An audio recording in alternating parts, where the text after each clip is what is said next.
welcome to this new episode of the Viva Football Show. We are celebrating 1 year of the Viva Football Show. We started in last June. And today with us, we have the presenter who brings us all the live action, all the live sporting and footballing action on every match day and on every weekend.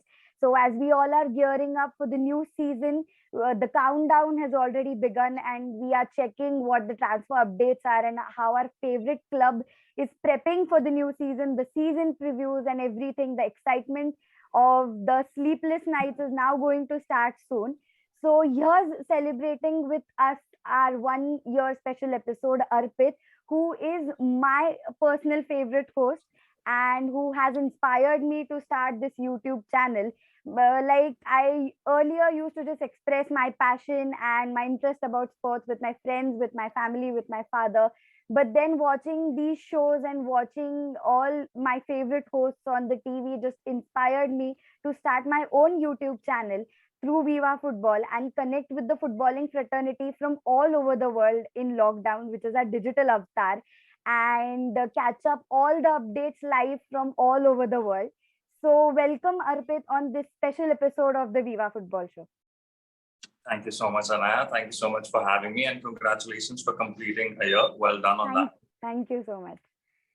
Yeah, so we've watched you on screen and today I would like to know the behind the scene process of yours and how your journey kicked off. So can you just let us know how did you enter into the sporting industry and how your journey as a presenter and also as a sports professional kicked off? I'll try to keep it as short as I can because it is over the period of almost 8 years that this entry happened into sports properly. I stumbled upon a wrong audition when I was an actor. It was for an anchor. I almost walked out of it, but I was asked to give it because I was dressed a little more funky than usual. And they liked what I did. They hired me. So this was way back in 2010. I hadn't set out thinking I was going to be an anchor. And they liked me, they hired me. So this was a channel in which had launched back then called Star CJ Live. It was a home shop network. So initially I had some reservations about joining them because the image of teleshopping and home shopping back then wasn't the best. But they had some great ideas. They had a good plan initially. So I thought, let's do it. The money was good as well, which is one of the driving factors. Yeah. So I joined them in 2010. I worked with them for 2 years. 2010, quit them for a while, then 2011 and a little bit of 2012. Even then, I never really pursued anchoring like I should have, I feel now. I used to ask around, kuch kaam hai, kuch kaam hai. I'd done this one episode for Zoom in between and I thought, okay, wait, Zoom is a more popular channel and I did one episode for them and a lot of people saw it. So I thought, okay, maybe I could do that. Yeah. Didn't have any direction as such. Sports was still far off. I loved sports and I had auditioned, I'm pretty sure, for sports channels as well in between. But again, never really pursued it like I should have. Right. Then there was a bit of break from anchoring. I was trying the constant struggle of, being an actor, trying to get roles, doing TV, doing commercials and this and that. Happened to be guided for a workshop with Star Sports in 2014. Wow. And then after that workshop, things seemed to be working well. They said, you might be at the World Cup in Australia in 2015 on the ground. And I thought, wow, life is so easy. Life is so good. It didn't work out, unfortunately, and I didn't go. But what it did back then is it created a bit of a spark, which I thought was necessary, where I said, this is something I want to do. I really want to do this. Sports is something now I want to be a part of. And I kept pestering them for a year. And then a year later in 2016, I did the badminton league. So I thought, okay, wow, I've arrived. I'm on TV as a sports anchor. So wow, life is set. It wasn't. It was still heading nowhere in terms of that. And yeah, again, it just died down for a while. So nothing really happened. And then again, something I should have done way back then in 2010, I started hosting live events properly in 2016. more 2017, but I was trying since 2016 but ho nahi raha tha because I was trying to break into new territory and all. So 2017 was a bit of a game changer in that respect, where I was hosting a lot of live events as an MC, events, marriages as well, sports events as well, small scale, nothing very large. And I don't know, like I guess it was just the right track from there, where I got called for an audition at Sony in 2017, and I went and auditioned with them. And as luck would have it, in 2018, they asked me to do a one-off show with them for the FA Cup final in Hindi. I did that. Then they asked me to do another one-off show for the Champions League final, Real Madrid-Liverpool 2018. I did that. And then on my proper sports broadcasting, sports anchor journey actually started. And since then, I've been with Sony. I've been working with them year in, year out with football, lucky enough to host the Asian Games, other sports like tennis as well, the Olympics, which was crazy and awesome to be hosting so many sports. And so I've told you, try to compress it, the art saal ka journey in a little bit, but that's the crux of it. That's how it happened. Great. So, did you play any sports from your childhood, or was there any sporting atmosphere at your place at home, or you just wanted to explore your opportunities in this industry? No. My parents deserve a lot of credit for that. My dad was in the Indian Navy, so we used to have a lot of facilities. You know, now that I look back, I realize how lucky I was back then to have literally anything that I wanted. I had it at my disposal. Tennis courts, badminton courts, grounds. Not the best grounds back then, but at least a place to play cricket. Obviously, we used to have basketball courts, swimming pools, everything. So, plus my dad himself loves sport. He has played when he was younger and in college and all as well. To the extent where when I was in my 12th standard, he and I actually partnered as doubles players in a badminton tournament. And we actually won it in the naval base that we stayed in. So my interest from sports was always guided rather than originally my own. And we used to always be playing, was always encouraged. When I was younger, cricket obviously was the sport. I grew up wanting to be a cricketer. I didn't play football actually properly till I was in college. I didn't know how to play football till college. I didn't understand the game. I used to always think football was a very boring game, by the way. All the people who listen to this football anchor, there was a time not now though. My cousin brother actually told me, he's like, you don't understand the game. And I said, I don't. But so football was late, but I played everything. When I was younger, it was cricket, badminton, squash. We were posted in an army base in Udaipur. They didn't have a badminton court. So I said, ab kya khelu? So tried to pick up squash and actually fell in love with the game as well. So I used to play decent. And I have certificates in school in literally every sport. Athletics as well, I used to run. So it wasn't my own this thing to, pursue this. It was always there. It was always encouraged. And one of my dad's favorite stories, or my parents' favorite stories to tell is about my 12th board exams. I was in the CBSE board. So we used to have like 3-4 days ka gap between papers. Yes. And I used to be out playing in that gap. Like, I used to call my friends and be like, oh, let's play. And like, are you crazy? It's our boards. So I've always been a sports person. In fact, there was a point of time I hate gym because I said, let me play, I'll play, but I can't go to gym. So I've always loved sports, always. No, that's a very great story to tell because it is the same with me. Sports runs in my blood because my father is also a national level football player. So the late night matches, the Champions League matches were like of a kitty party event for him and his friends every weekend and every month. The events, they watched World Cup matches and everything. So it also runs in the blood for me. You mentioned you hosted the Real Madrid versus Liverpool ka match.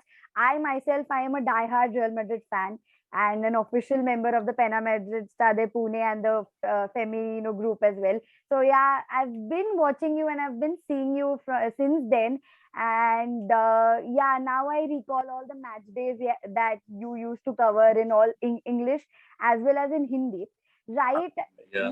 Yeah. So right as you mentioned that not just football, but you were fortunate enough to cover all the sports in general, and not only in English but in regional language, that is Hindi as well.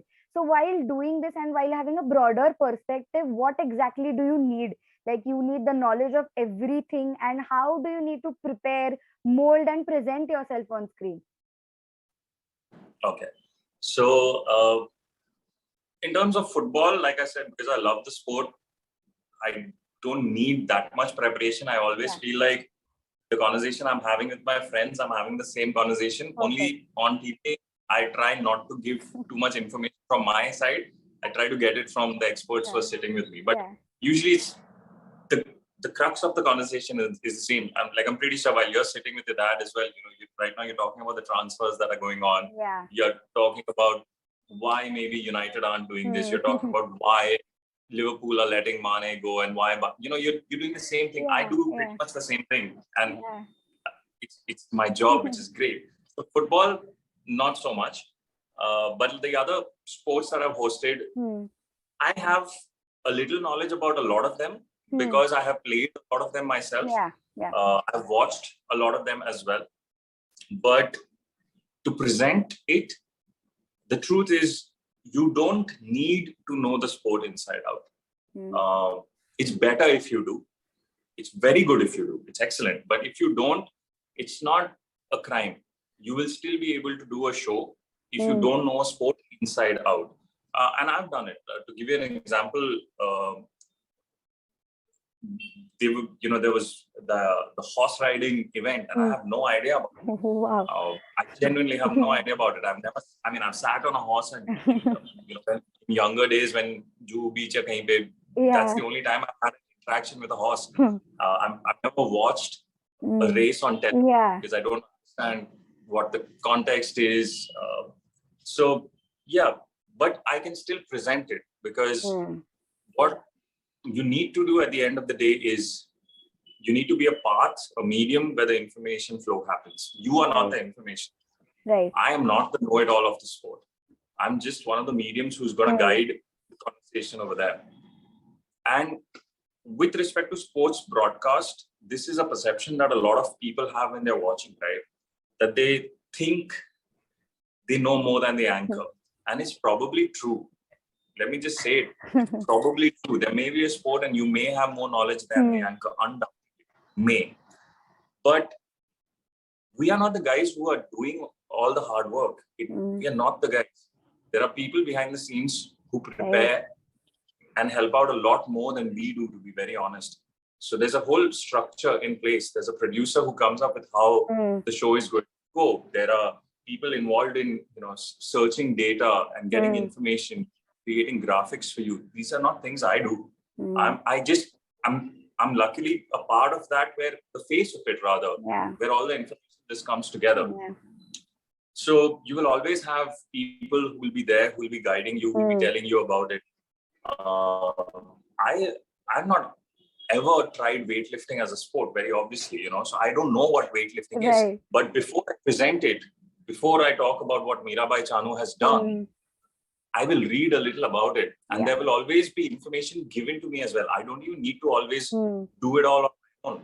I will sometimes be given like a brochure, a file, a PDF which explains everything to me. So I can always prepare for it before I present it. And at the end of the day, like I said, I'm not giving out information. I'm getting information from the people who matter. Perfect. So we have experts for every sport. We have people who played hockey. Had people who played badminton, we had people in the track and field. Obviously football, which we have more often than not. But my job is to ask them a question more and to weave the narrative that the show is, what my producer wants to eventually for the show to be. So I'm just part of that. I'm a mouthpiece of that. So you don't need an inside out knowledge of the game. Also, more often than not, if you look at a sports show, right, not going to talk about the nitty-gritties to the level कि मतलब जो athlete को भी शायद नहीं पता हो, ऐसा कोई नहीं बात करने वाला. Because the people who are watching this are more often than not fans. So you have to present it in a manner which they'll understand. I can't be throwing out words at the end of the day which they might just look at and go like, what was that word? Right. So you don't need to be that much of an ex-player of the sport or know it inside out or know, all the rules of the sport by one. If you know it, it's great. Like when there was a chance, when I auditioned at Star Sports back then, they wanted me to do an audition for hockey. Yeah. And I mean, I had never really played the sport.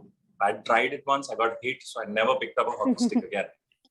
But before I did that audition, I Googled, rules of the game. Yeah. And not that they were going to be a part of my audition, because the audition already had a script and all. But I just thought I should know a bit more about the sport. I should know what goes on. Yeah. So you don't need to grow up knowing the sport. Okay. Someone who's never played football in their life or never even watched a game can still present a football show if they prepare well before that show, and if they're able to just get all the information from the team behind the scenes together and put it out there. True. As they say that the passion cannot be transferred to the person. You just need to have the passion for the sport. Rest all can be learned and developed externally, right? Everybody learns it. And no footballer, I mean, your dad was a footballer, but it's not like when you were 3 years old, you knew all the rules of the sport automatically. Perfect. Still had to learn them. Yeah, perfect. And all of you, those who are watching right now, you must have been either past 12th grade or you must have graduated from your college right now, and you must be exploring career opportunities right now. So we also have a segment called as Career in Sports, that we help people to explore what opportunities they have to explore right from the behind the scenes to the on field, because on field is not just the career that you can pursue in sports. So for all the age group that Viva Football has, right from a toddler in an academy to their parents, guardian, and to all the coaches, what will your advice or what would your message be when they have to explore their opportunities in the sport industry? So like you said, off the field, there is a career in sports. I've said this to my producers very often, so I'm going to say this here as well, that I envy them at a certain level because these guys got into sports broadcast way before I did, way before. And they've covered events and sports. They've also traveled, which I'm very envious about.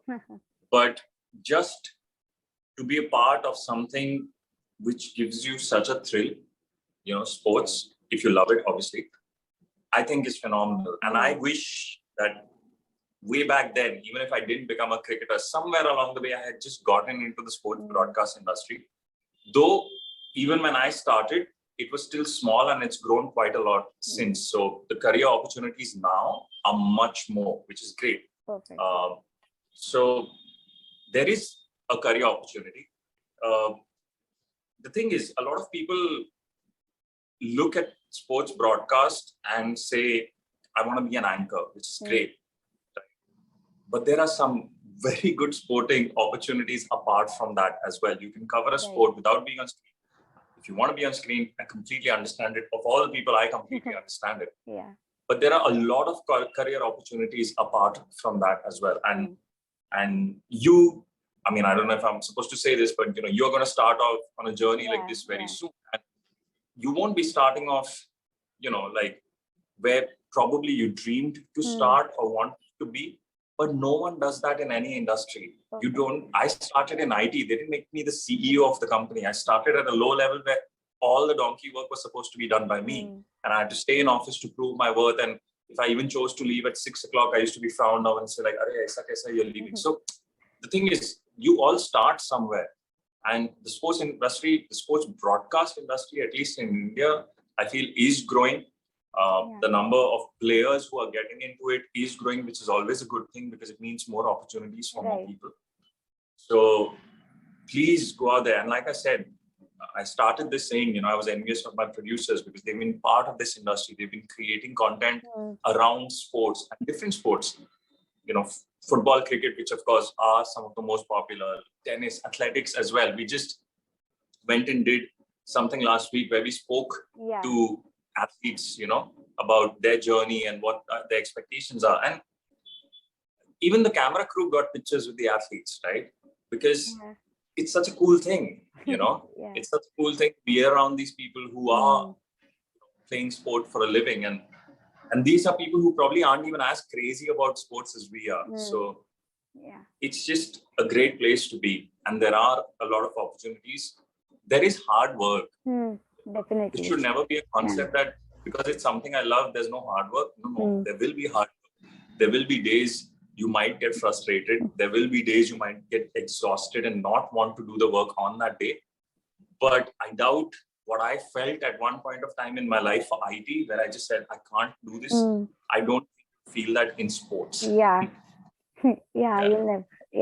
And as you rightly said about this industry, the support of the parents and the guardians, as we talked about it earlier, is super important. Like me and my dad, we just argue about our derby days because he's a Barcelona fan and I'm a Madrid fan. So apart from the so one thing I think that he would have wished that I become a Barcelona fan if I say that football runs in my blood, but no, I happen to support Real Madrid and I like Ronaldo and he likes Messi. So apart from this conversation at the dinner table, we also have some other productive conversations about this industry. And yes, it is definitely a lot of hard work, as you said. How many fights do you have?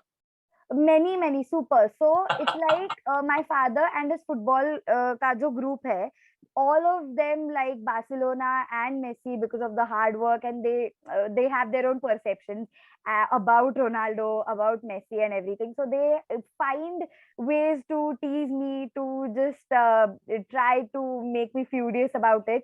When I was in my teenage, like 6th or 7th, I used to get mad at them that why they are teasing me. But for the first time I went to Madrid, I saw one game live. I cried when the anthem was there. When I came back, I was like, okay, I saw Madrid ka game and I saw Barcelona ka game. The respect for the game that increased from my side is that I don't have any issue. So now we just have healthy, productive conversations about how the game was, rather than teasing each other that who's great and who's more powerful. So that, I think that made me a bit mature, that experience their live at the Santiago Bernabeu. So this is something interesting, that those conversations that we have. And apart from the spotlight that we have in this industry, I really think that it is a lot of hard work, because articulating it in the right words, like you have your passion and everything, but articulating it in the right words is what you need, and making it short and sweet. Otherwise, people will get bored. So yeah, that was you do need to have, especially if you're talking about hosting a show, language is paramount. There is nothing you can do in a show if you cannot communicate what needs to be communicated. So you're right. You really need to have a control over the language. I'm lucky that I believe that I speak English and Hindi well. So I think I'm lucky like that, where I can form sentences, and especially in Hindi, because we're so used to talking about a sport in English usually that when you start talking in Hindi, sometimes you struggle because most of the words, obviously the terms are in English, and then your brain is oscillating between speaking and English and trying. But I love Hindi. So I love the language. I genuinely love it, and I always thank this lady in the army base. She was a family friend. There was a Major Kishan Chand there who were family friends. His wife took it upon herself to teach her daughter and me Hindi in 10th, and I hated Hindi at that time. It was that language that I would be like, "Arey yaar, kaisa marks aayenge?" Stuff like that. But the way she taught me was just beautiful, and that's when I fell in love with Hindi, and I love speaking Hindi. And I've spent 22 years in Bombay, in Mumbai, and every time I speak in Hindi, people say, "Acha, tum Delhi se aaye ho kya?" And I said, "No, I've been here for 22 years." And they're like, "Oh, but you don't speak the kind of Hindi that is spoken here." And I say, "Yeah, because I'm not a fan of the kind of Hindi that is spoken here, because it's so twisted and broken. It's not really Hindi." So yeah, I've just been lucky like that. Yeah, and we watched the Champions League this year's final that you hosted in Hindi, and what you learned, that really shows, because even I thought that you're from Delhi, to be honest. I was going to ask you in the introduction where you from, because you like the fluency or the ease that you had while talking. That is why I had my second question based, like English, it's okay, we have that language in school and we learn to communicate in English, but communicating a sport in a regional language and explaining people, that is a very difficult task, and I really think that you managed to handle it so well. Thank you so much. Yeah, and since you've been covering a lot of sports, and you've been watching Team India play, and you also hosted the Olympics, so what is your impression and an overview of Indian sports in general? I think it's in a great space, and I think, this statement has been used very often, but I think it hasn't ever been as true as it is right now, that Indian sport can only get better. Yeah. It can only get better. There is a The major rising graph. interest. Yeah. There's a major interest from everyone involved to see Indian sport get better. And there is a lot of focus on it now. I remember maybe even 10, 15 years ago, randomly, sometimes there used to be a news article or a segment on the news which used to talk about this old hockey player who's now struggling and can't pay for his expenses and his medicals. And it used to break my heart, because hockey was our sport, always was our sport. And, I'm not sure you've seen these, but I'm pretty sure your father is very well aware of them. And the slightly older people do have an idea about it. But it used to break my heart, where I would just be like, why, man? Like, someone who's represented the country at that level, why? And I think things are much different now. I think these current athletes are also managed well, better at least than what it used to be. They're guided well. The opportunities that they have off the field, off the pitch, are also provided to them to make the most of their career, because at the end of the day, sports is still one of the most unpredictable careers out there. Your body needs to be fit and fine to be able to do anything. There's nothing you can do if your leg is injured or your hamstring is gone. It's nothing. It's the end of the game. So I think Indian sport is in a great place, and we just went, like I said, we covered those athletes last week, and I was looking at the facilities that were provided. They have a stock for them as well, and they all said, we do have the facilities now. They are better now. There are private players who are interested in it, who want to see India do well, athletes do well, not just make a profit. And making a profit is not a bad thing. Might as well go and do it. But they do have an interest in making India and Indian sport reach a level where it hasn't. And we saw that in the Olympics. We saw that in the Olympics. We had a medal tally which was the highest ever, and obviously we got that gold medal, which has been very elusive for us in the track and field. But it will get better. Definitely, it will get better, and it's in a great place. And I'm not even talking about the popular sports. Like, we can leave cricket out of this conversation. Cricket is possibly in the best ever. Right? No one competes with India, I feel, in those terms. It's always been in the best space. And in terms of players being looked after and players having a career, players, not having to worry about 20 years later, I think that is sorted. Football is in a good space. There is a lot of interest in, Indian football, and it is growing, and it will get the direction. There will be hiccups along the way, but at least, that path is there. I'm talking about sports which at one point of time were very ignored, or, athletes would say, we don't even have shoes to run, or we don't have a place to practice or tracks and all that stuff. So I think in that respect, I think Indian sport is headed in a very good space. Yeah, and it's also about the fans, as we say, the 12th man. We not just follow the European clubs and the European competitions, but we are also passionately supporting the Indian football teams, not just football, but also the Indian teams and the Indian contingent where it represents the country in any competitions, right? Yep, you know what? Uh, it's the fans are there. The fans are there. They are so passionate. It's insane. Forget your European games. Forget what you're talking about. Let's talk about the domestic games, right? Yeah. And again, let me just admit over here that those guys will be very knowledgeable about Indian football and everything than I am now.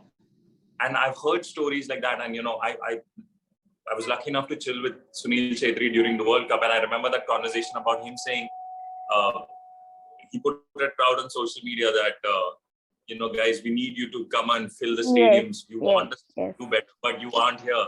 And the next match, it was roaring. The audience was roaring. Yeah, and I remember even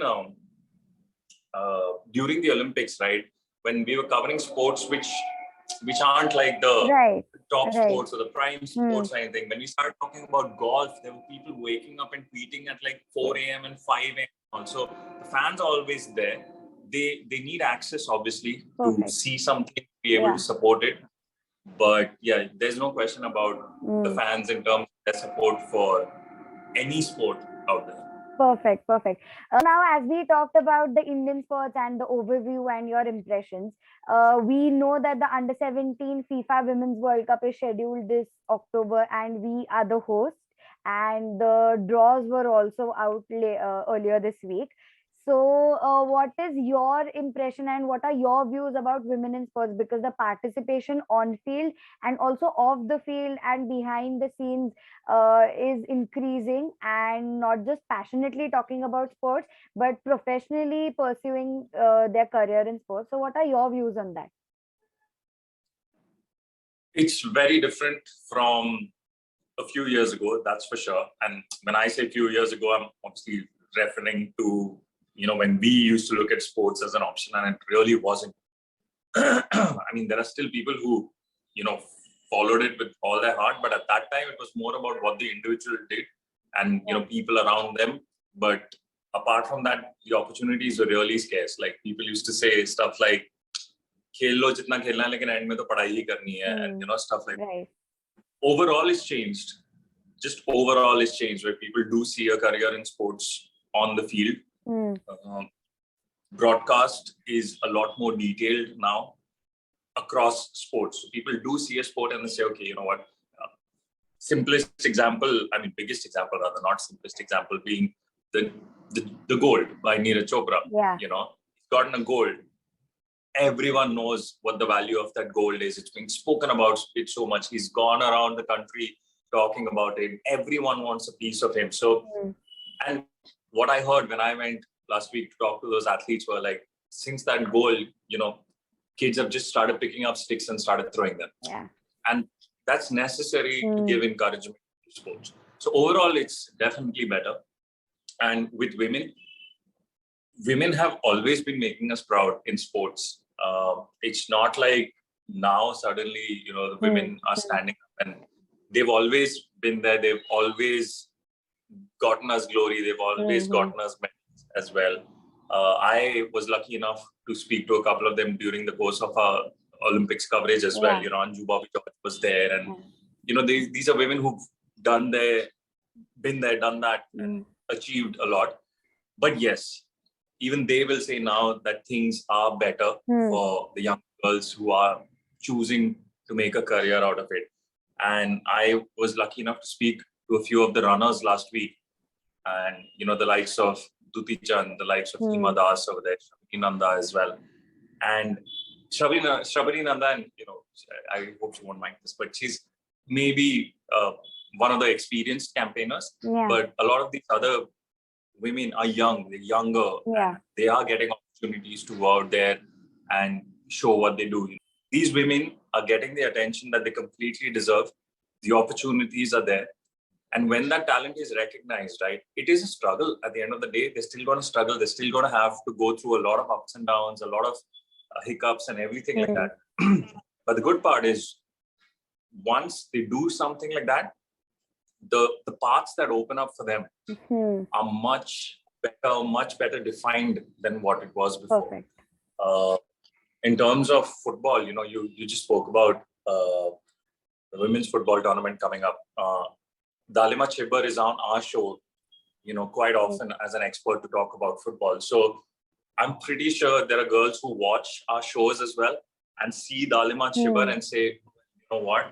And Dalima Chibber is very young still. She still obviously has a long way ahead in her career, but she's still inspiring a lot of younger girls out there who are watching her and saying, you know what, we can be a Dalima Chibber as well. So I think it's great. And I'm not the kind of person who should be ideally telling people this. I'm just a small part of the fraternity. But I just hope that if someone watches this and they have a kid or, they have someone who they know, since you're saying girls specifically, that who has an interest and who has the talent, I just hope they get the encouragement, because there is a career to be made. You go and talk to Hima Das today and ask her, and she's in a much happier space than where she was maybe, say, 6-7 years ago. Yeah, definitely. And to all the people who are watching this episode, just go out there and explore all your opportunities, just like I am, because for the budding sports professionals like us, we have a long way ahead, and it's perfect to catch all of them young and together just promote sports in India and throughout the world. Yeah. Just a small rapid fire round for the host now. I know, but for all the viewers, your favorite club? Manchester United. Yeah, and your favorite player? I always loved Ruud van Nistelrooy. He's one of the old guards. It's the only jersey I own of a football player. So, yeah, I'd say Ruud van Nistelrooy. Great. Now, your most favorite and most memorable moment with a player. Like, you have interviewed many players. Which was your favorite and most memorable moment? Oh, my. Oh, this is not easy. With a player, okay. Okay, I'm just going to pick. During the Olympics, right,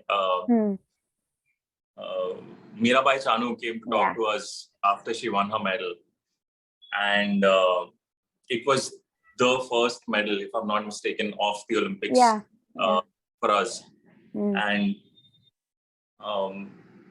I've not had that experience too often, because when we cover football, we don't usually have these interviews. And even football, with all due respect, there's a portion of the country that watches. But when the Olympics are on and India is there, everyone watches. Everyone's watching. And Mirabai Chanu came and they just said, she's going to come and have a conversation with us. Go on, talk to her, ask her about this, ask her about this. And I was just so nervous because, wait, what? And she came on. We just had, I feel, the most beautiful conversation. I enjoyed it. Like, I wasn't at any point nervous about where this is going, how this is going. It was a very open conversation about what she is, and she was very cute, and that's the time she had spoken about going and having pizza, I think, because she'd not had it for a while and all. And it was just a great moment to be talking to her, and at the same time knowing that it was being broadcast and so many people were tuning it. I had a lot of favorite moments, man, but now that you're asking me to pick one, I'm just going to pick that one. Your most memorable football match that you've hosted, the one that you will remember forever? Most memorable football match?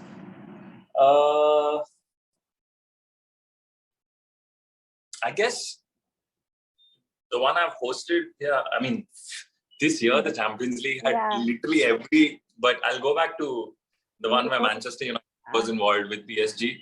The comeback that no one expected, including me, where we would just wait. Like, even before the match started, in our head, we had almost formed the post-show that hard luck to Manchester United. And it started, and I think it was if I'm not mistaken, Lukaku on the left-hand side robbed the right back, went and scored a goal, and we were like, okay, they scored a goal, so there's some consolation. And then, yeah, it just from there, the way it went on, the match was mad. And I had come into studio like to start the post show when we got that penalty, and I still believe it was very harsh. I still believe it was very harsh. But yeah, United got the penalty and Rashford stepped up and scored, and it was just mayhem. And the thing is, surprisingly, in studio, I'm part of a minority in being a Manchester United fan. Liverpool has a lot of the support. Yeah, I guess Manas supports Liverpool. Yeah. So there's, when we're doing shows, Manas is there, Marcy Reeves is Liverpool, David James is Liverpool. We have a couple of producers on the team who are Liverpool fans. There is a producer who's a United fan as well. And so, but I'm in the minority overall, which is considering Manchester United, you think that shouldn't happen. Like we should be the minority, but no. So yeah, like just when that penalty was scored, I was just sitting there and I was looking at everyone and I had a smile on my face. I was very happy. However scrappy and however harsh that decision was. But yeah, I was just, it was insane. And I had to go on and be normal, obviously, because I couldn't celebrate on air. Like, it's not, that's not my job. But yeah, I remember my heart was just beating so fast. I was so happy. And then I was just trying to calm down and say, no. You know, host a show, talk about the decision. Don't, you know, ask about the decision. Don't portray your views. Don't talk about how happy it made you or whatever like that. So yeah, I guess that's the one that springs to mind. I think that also must have been the most difficult event that you've hosted, because you had to control all your emotions there. You had to be impartial, perfectly balanced. Listen, at one point of time, that might have been the most difficult thing, but Christian Eriksen changed all of that.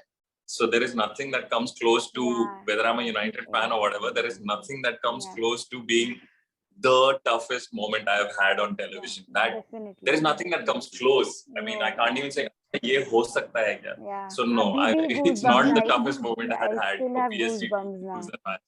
No, we still have goosebumps now. We watched the match at home and we were just silent for half an hour, didn't know how to react. But it's so great that watching him play right now, I'm just scared, but no, he's back and it's the best thing that could happen. God. Great. And along with that, we've watched you host the Euros. So the Euros was a roller coaster of a journey, and France was expected to win. 90% of the people, the polls were favoring France to win, but they didn't. Even me. So the Euros was a roller coaster ride. And your favorite match from the Euros? Oof. That's going to be hard as well. I guess I would say Denmark again, because they bounced back after the whole Christian Eriksen thing. They scored glorious goals. I remember that one where one was a 30-meter screamer. So I guess that was the one, because everyone was happy for Denmark, even though, you know, they were smashing the other team. But everyone was just happy, and we were happy as well, because after what we had experienced with respect to Denmark, for us also that was a bit of a relief. And then there was positive news coming out from Christian Eriksen also, like he was better, he was getting better and stuff like that. So that match still, and the way the Danish players were celebrating, right? You could just see. They were doing it. Even the Euros had mad matches after that also. I'm saying this because of Denmark, but everything was penalty. Which Switzerland had that comeback, right? Yes, against France. Yes. France got knocked out in that match. Insane. Yeah, so, but I'll say this because it really lifted our mood as well in the studio. Like, genuinely, our hearts had sunk when Denmark's name was being mentioned. So we were like, chalo, good. It must be a very difficult moment to calm yourself down and calm and composedly handle the show, because a lot of people are watching. So that one. And since you've interviewed many coaches and players, any fanboy moments until date? Oh yeah, lots. I think I'll go with one of the first, and that is still so fresh. And when they told me that Alessandro Del Piero was going to be on our show, I'm usually okay. I'm usually very calm. I get nervous. I get butterflies in my stomach. Aisa nahi hai that I'm awesome, confident and all the time. But usually I'm okay. Like I get nervous, I overcome it and I do it. But I remember, they told me Alessandro Del Piero is coming, and I was just like, no, what? And when we did the show with him, my hands were actually sweating and cold. They were sweating and cold, and I was very nervous talking to him. I had the biggest fanboy moment talking to him over there. Great.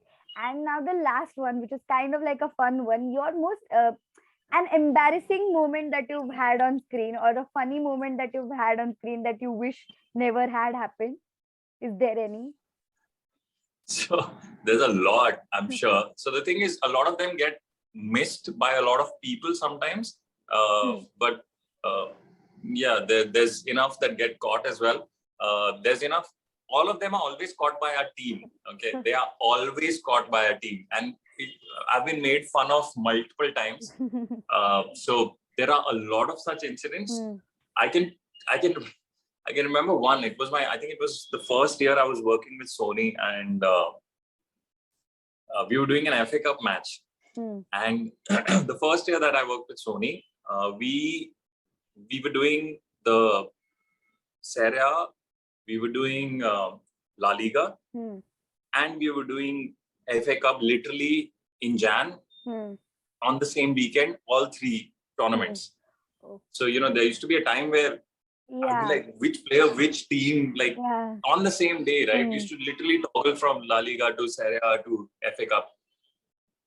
And then one of those broadcasts in the FA Cup matches, I can't remember which match it was. I think one of the questions I asked, it must have been Mark Series and Terry Phelan, was, so suppose say, United are playing Newcastle or something like that. And I said, so what do Manchester United have to do to get 3 points out of this one? And I didn't even realize it. I didn't even realize it because it's such a normal question in terms of leagues and all that. Daily one, Yeah, and then when we went into the break, and they'll still make fun of me. They just turned to me and they said, "So you're giving 3 points for an FA Cup match now?" Did I say that? Yeah, you did. Man, that is so embarrassing. But there's been many such moments where I've said the wrong thing, or I had a tough time pronouncing a word sometimes. I think it happened during the Euros only, where I was trying to pronounce a word and I just couldn't get it out. And I actually stopped for 2 seconds, took a breath, and finally said the word. Yeah, and you can't do anything. It's live program, so there's nothing you can do to cover it up. So there's been enough and more of these incidents. Yeah, and we during the Euros, I think we watched your candid moments, like when some team scored. There were, I think, cameras on you, and we watched your reactions. So those were hilarious, and I could just imagine. I think that was Switzerland only, if I'm not mistaken. Yeah, because I could just. They knocked out France. I think that was the one. It was something like that I was doing. No one expected that to happen. Yeah, I remember that. After that reaction, coming live in 10 minutes is such a difficult task. So those were some candid moments that we definitely did enjoy during the Euros. Trust me, you don't want to see more candid moments. There's so much that happens. Once you start your own work, you will understand. Like you don't see half of what happens. There are such things that, and like on most good days, things work smooth. There's no problem. Everything goes fine. It's the ones where things don't go fine, which you will always remember, and you'll always enjoy later. During it, it'll be like a crisis, and things are gone, moment, we've had we've had connection issues so many times because of the internet, because COVID we had to do online via Skype and all that. We used to have to connect online. We've had connection issues, and it's been really funny where we're asking our guest a question and there's no response. And it's happened. I think it happened to me in the Australian Open also, where you can't control the internet, and something just happened. you're just sitting there trying to figure out where to go from here, because you don't know if that person will suddenly respond. So there's always that 2-3 seconds, which is a very awkward silence. And when you're doing a live broadcast, your brain just goes in 100 directions. And you're trying to evaluate in that, which is the best possible outcome. So yeah, I've had enough of these experiences. Yeah. That is interesting. So thank you so much, Arpit, for being in this episode of the Viva Football Show. I had such a great time hosting the host, and it was my favorite moment of all the episodes of Viva Football Show that we've done. And through Viva Football Show, as everyone knows, we've been live in Spain with the Madridistas, with the fan army, and we've also covered live reactions from Barcelona when Messi exited, to the coaches, to Vincenzo Alberto Anisi when he won the I League with Gokulam Kerala FC, and with the grassroots programs with all the academies. And we'll be back with more such episodes from Viva Football Show soon. So thank you so much, Arpit, for being on this episode. It was a great time hosting you, and hoping to see you soon in Mumbai now. Thank you so much, Anaya. Thank you for having me. Thanks for being so generous with your compliments as well. I hope you have much bigger and much better moments on your show in terms of your guests. But thanks a lot. I had a lot of fun as well. Yeah, Thank you. me too, me too. Thank you so much. Thank you. Yeah. So this was my personal favorite and a very special episode of the Viva Football Show, celebrating 1 year. We've covered the entire world and spoken with all the footballing fraternity from all over the world, and we'll continue to do that soon. So stay tuned for more such exciting and candid episodes from Viva Football. Till then, keep following Viva Football on Instagram, Facebook, and do subscribe our magazine, Viva Football Magazine, which is India's only football magazine in print format. We've got great and very informative content for all the age groups out there. And don't forget to subscribe our YouTube channel, The Digital Avatar. That is the Viva Football Show. See you soon with new and more such exciting episodes. Adios.